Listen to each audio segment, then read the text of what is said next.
So California versus Florida, which is better? And in this video, we're going to explore what makes these coastal markets so popular, so desirable for so many. And we are going to dive into the cost of living, the lifestyle, and the job market in each of these states so you get a true sense for what it would be like if you were living in Florida or California. And we're going to put them head to head. If that's what you're looking for, stick with us. We're going to get after it right now.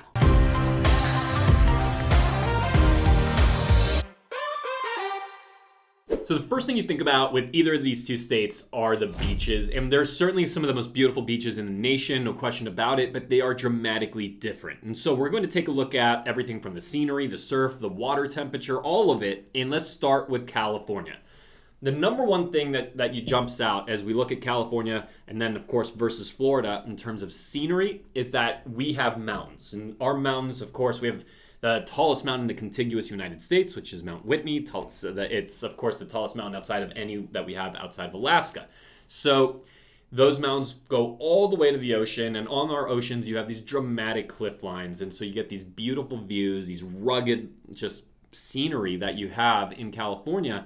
And our beaches, for that reason, are really, really beautiful. Also, you get views of the ocean from far off the ocean often because there's mountains everywhere. So the ocean in California can be enjoyed from well off the ocean because of the mountainous region that we have and so many homes having views that span many, many, many miles onto the ocean. While in Florida, it is flat. I mean, you can't find a hill anywhere, right? Little bumps on this table are more than what you're going to find in Florida. So that is definitely a difference. To enjoy the ocean, you have to get much more up close to it. But they do have just the most beautiful turquoise water in parts, much more so than California would have. From a temperature standpoint, and we will get more into temperature later here, but because it's warm literally year-round, that is different from California, where if you're in Southern California, like right here in San Diego, we have a really great temperature all year round, but as far as having beach temperature, it's only really going to be for a portion of the year. Let's just call it half the year. Florida, you could be there all year long, no doubt about it. And they have this, I don't know if I'm going to call it white sand, but just really beautiful, like almost Caribbean type of look and feel, which if that's your thing, it's your thing, and it cannot be replicated anywhere else. And so you're talking palm trees, and it's just, there's really, I mean, the reality is you can't go right or wrong with either one. It depends more what you're into, but those are the differences, and there's no question about it. If you're looking at a beach in Florida, you know it's Florida. If you're looking at a beach in California, then at the very least, you know it's not Florida. Maybe you think it's Oregon, and maybe you think it might, Washington, not as much, though it's so beautiful up there. But it definitely, the two looks are just wildly different, mostly because of the flat versus mountainous regions. Another huge difference between the two is going to be the water temperature, just like the air temperature. The water on the East Coast in general, even if you're moving up the East Coast, by the way, is warmer than it is on the West Coast. And the simple reason for that is on the West Coast, our water cycles down from Alaska, from Canada, into our coastline. And on the East Coast, it actually cycles up from the equator. These are just the natural weather patterns. So their water's moving up from the equator onto that eastern seaboard that we have here in the United States, of course, starting with Florida. And like I mentioned a moment ago, in California, our water's traveling down from Alaska, Canada. So water temperatures, we really do not have swimmable water in the winter months, while in Florida they do. Though, of course, if you were to be here in San Diego, you're going to see people in the water, literally, it almost seems like 24/7, 365 days a year. I'm sure they're not out at like 3 in the morning, but just, for the sake of the argument. But definitely 365 days, factually speaking, even when the waters are cold. And I mean cold, cold, cold. But these guys are out there surfing. They're in their big wetsuits and all that. But just for casual swimming like you and I might do, no. Then it's not the place. But the reason they're out there surfing is because we have way better surf than what they're going to have on the East Coast. I mean, on the East Coast, they have these little ripply nothings, right? I mean, here we just have just beautiful big waves. In fact, one of the biggest waves in the world is just off of the San Diego coast, about 100 miles in the middle of the ocean, right off San Diego, and it's called Cortez Bank. Now, that's extreme surfing. I'm talking big wave surfing. But if you come out here to California, you're going to see sizable waves, much more so than what you get on the East Coast. And you're going to see that everywhere from La Jolla all the way through Carlsbad to Oceanside into Orange County. And you have beautiful beaches, beautiful breaks. My favorite local one in San Diego, by the way, being the one at Del Mar. But even, of course, world-renowned Trestles, which is just north of San Diego. So that's going to continue on all the way through San Francisco and beyond. And when it comes to the size of surf, if you are a surfer, then the East Coast, and especially Florida, it's almost not even an option. You are definitely going to be here, but get ready to buy a wetsuit. Hey, by the way, I'm Dan Beer with Beer Home Team here at eXp Realty. Go and check out the pinned comment. The first comment has a number of ways you can get a hold of us real easily. We'll be happy to help you make a smooth move here to San Diego or within San Diego. Now let's make the natural transition from talking about the beaches, the ocean, to just the temperature, the weather in general. And by the way, we'll talk earthquakes and hurricanes in just a moment. Let's leave that aside. But just generally speaking, Florida has a much more tropical climate. And now, granted, something that a lot of people don't know about Florida is that there are differences between northern and southern Florida. You're talking Jacksonville, for example, it could get quite cold, like really cold in the middle of the winter.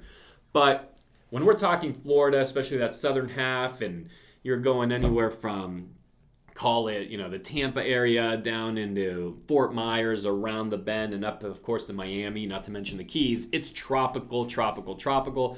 You're going to be in the 90s for a lot of the year. So most of your year is going to exceed 90 degrees, and it's hot. It's hot, it's sticky, it's humid.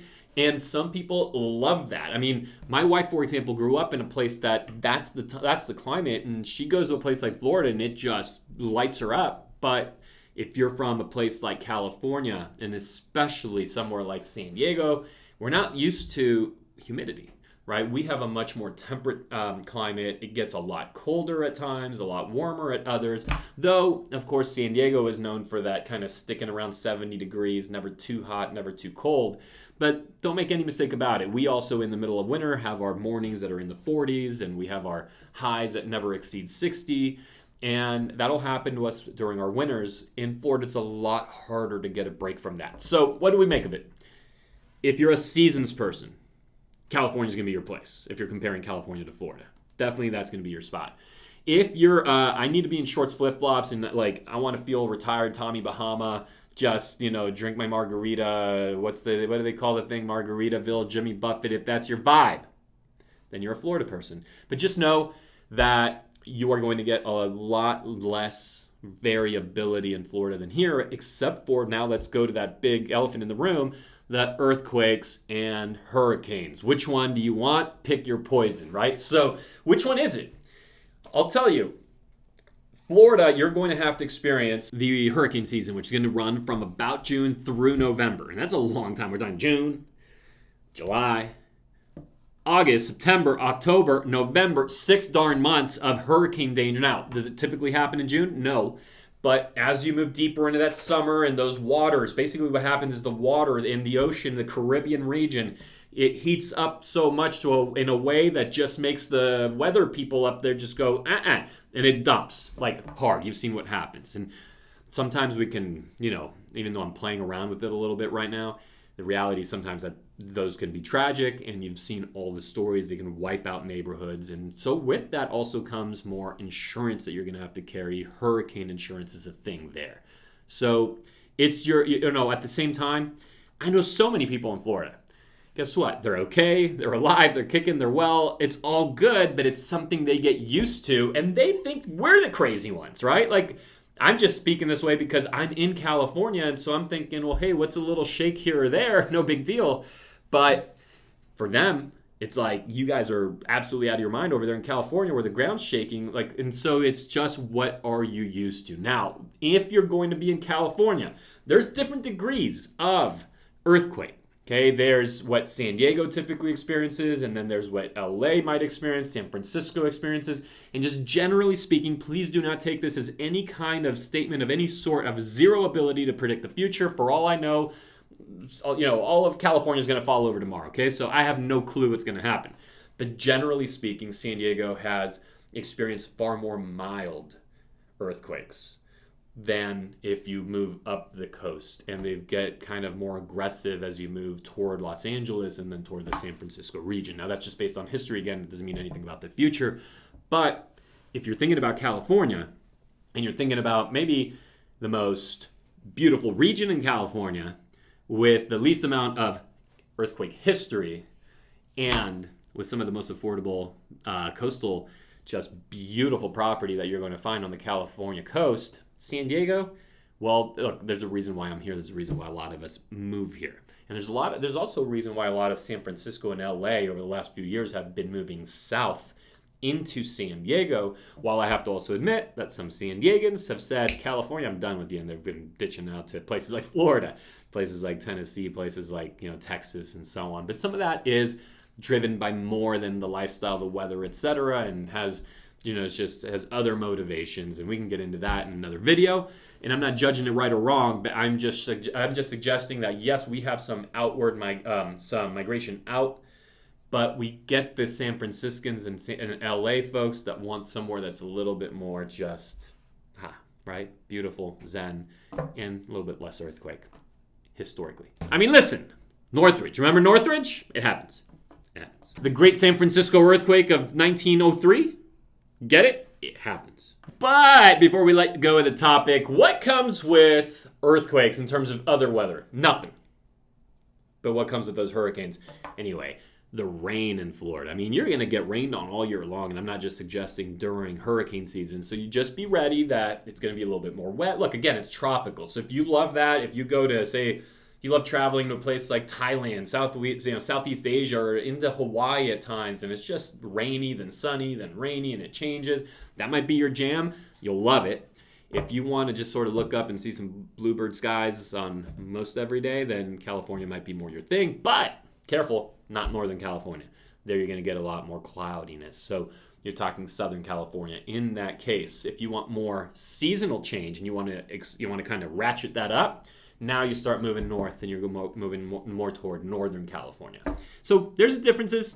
I hope it makes sense. Let's move on. Let's talk about the general lifestyle. All right, so with the lifestyle, it's interesting because it couldn't be any more different, and at the same time, they have loads of similarities. But let me walk you through it. So when you're talking, you have to kind of get more on the city level. When you're talking Miami versus LA, I mean, both have a lights out restaurant scene. Amazing. Nightlife. I actually need to give the edge to Miami, even though LA's is top notch, right? Like, it's still top tier. But Miami, it's like, my God, these people are having dinner at 10 p.m. and they're barely even making it out to wherever they're going at 2 in the morning. I mean, it's just a kind of a crazy different type of place.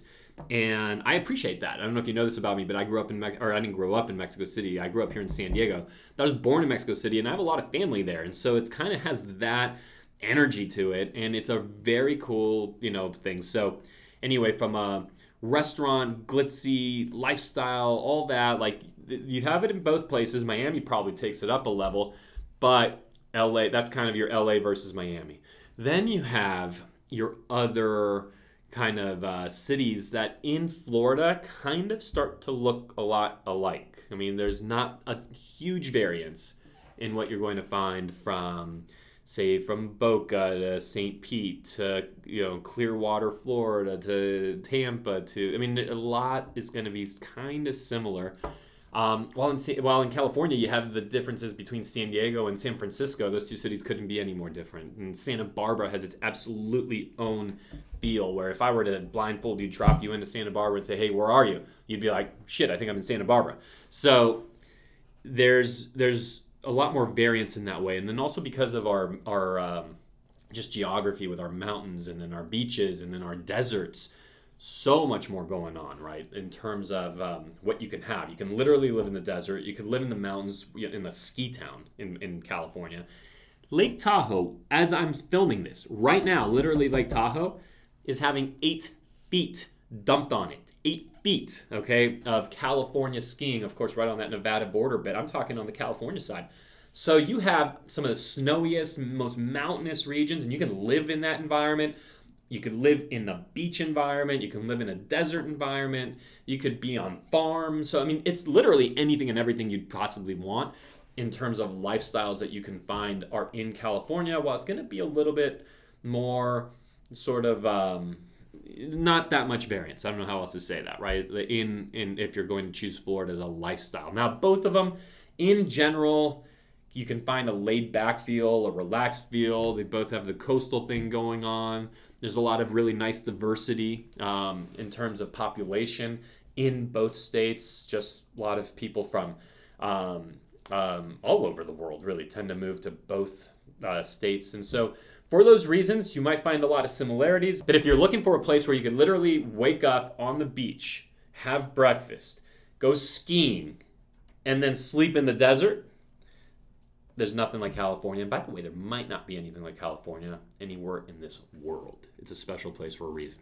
All right, let's make the shift over here and talk about the job market. And in California, the job market is also pretty diverse. Okay, so you have tons of a big banking industry, anchored, of course, by San Francisco. That is one of the biggest financial markets in the world. And of course, the second biggest financial market in the United States behind New York City. So you have that kind of energy, big city, bankers, all that. But then you have huge life sciences industry across California, including here in San Diego, bioscience. You have a massive tech industry. And of course, some of the biggest names that are not just known locally in California or in our country, but some of the biggest names in the world, like Facebook, like Apple, are anchored right there in California. Google, never heard of that one. So Google it.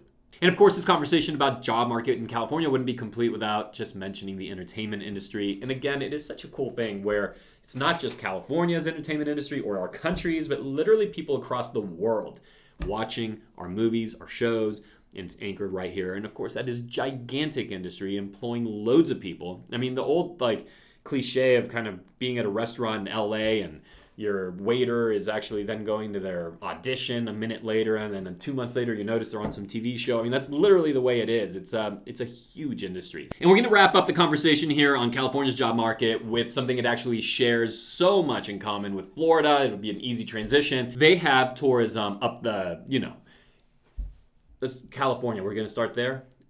Disneyland. How about Universal Studios and our Six Flags? And look, these are just the theme parks. Why am I talking about theme parks? I'm talking that there's theater, okay, Broadway-style theater. I'm talking California's coastline that is renowned across the world. Golf courses like Pebble Beach, places like San Francisco and Santa Cruz and Monterey, which, my God, if you have not been to Monterey, might be one of the most beautiful places in the nation. Santa Barbara, San Diego. You come to San Diego in the summer, good luck finding a California license plate. You're going to see a bunch of Arizona license plates because they're getting the heck out of the heat. Anyway, I don't think I have to convince you much further the fact that it is obviously a huge, huge, huge tourism destination. But that makes us an easy shift over to Florida, because Florida is basically just about the same. I mean, even when we're going to go Disneyland, Disney World, right? Florida has Disney World, California, Disneyland. I mean, there is more tourism in these two states than I can, bite into. It's just a lot. I mean, and just the golf travel alone. Anyway, I'm going to move off of tourism, but it is remarkable how vital it is to the economy of these two states. But there are some other things about Florida in the job market that are definitely driving a huge economy there, and of course a booming economy. Florida's done unbelievably well, especially over the last several years. Now look at healthcare. It has a huge growing healthcare sector in Florida, and of course there's the fact that a lot of people retire in Florida, so there has to be a ton of healthcare, a lot of infrastructure, hospitals, all of that, clinics, all the usual. But what's often overlooked or not even thought about is how much tourism, medical tourism, is in Florida, and specifically in South Florida, of people just from across Latin America coming to get professional health care in the United States. And of course, Florida is a huge beneficiary of all that travel. Florida also benefiting from loads of just trade and logistics. It's a massive trade hub for the entire Southeast and the East Coast in general. And in fact, it's one of the most striking things you could ever see is if you're on the beach there if you're in South Beach, and suddenly you'll see these gigantic container ships just coming through, which kind of is a very ugly thing to see, but also a very striking thing if you're not used to seeing it, because, I mean, you just never seen a ship like this so close by at a beach. But anyway, huge trade center that is vital to all of goods and services that move across our country, and definitely up and down the East Coast. Real estate's a huge part of Florida because there is so much construction, there's so much development, and they have a lot less restrictions than we have in California. I could just tell you here, just to build a home can take you 2, 3, 4 years between the permitting and the waiting it's just an insane process to get through the red tape of California. Florida makes it easy, and it's one of the most attractive things about Florida. It's one of the things that people sometimes will get sick of in California and say, I'm booking it, because it does have that free state kind of feel, and that's been their motto, right? Especially ever since COVID. It's like, hey, we're the free state, just come, it's Florida, it's freedom.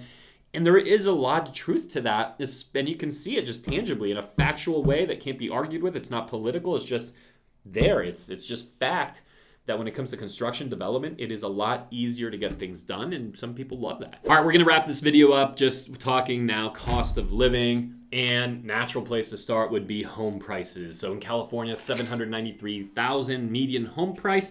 Florida, $405,000. So California definitely coming in more expensively, but Florida has a lot more kind of affordable real estate. If you go to parts of Miami, parts of South Florida, you're talking big numbers. Like I'm talking, competitive with anything in San Diego for sure, and then even competitive with places like LA. So keep in mind that variance in Florida is really, really wide from the bottom to the top. But on an average or median basis, I should say, they do fall at 405, while California is 793. Median household income in California, you're getting paid more on average. I should say the median, $87,000, and in Florida, $63,000. So you're gonna earn more, but it's gonna be more expensive to own that home. But your property tax in California is going to actually be lower. California taxes, California anything is never cheap, except for our property taxes. It's the one thing we've got to hang on to. Now, officially, our property tax rate is 1%, but what's the effective rate? And the reason I say effective rate is that we have a law here in California that does not allow your property tax bill to go up any more than 2% in any given year. And so what happens is that our real estate appreciation has exceeded the rate at which taxes can increase. And so our effective rate is at 0.71%, while Florida's is at 0.9. So Florida's significantly higher in that respect. Income taxes, this is where Florida just wipes the floor with us. There's no contest. Florida, we are not worthy. You have no state income taxes, while we're stuck over here paying anywhere from 1% to 12.3%, and it hurts. Hats off to you, Florida. You have something that it's untouchable. Having said that, I live in California for a reason. You want to know what it is? Then reach out. I'm Dan Beer. Hit that subscribe button and tap the bell for notifications. We'll be the first to know of any changing market conditions.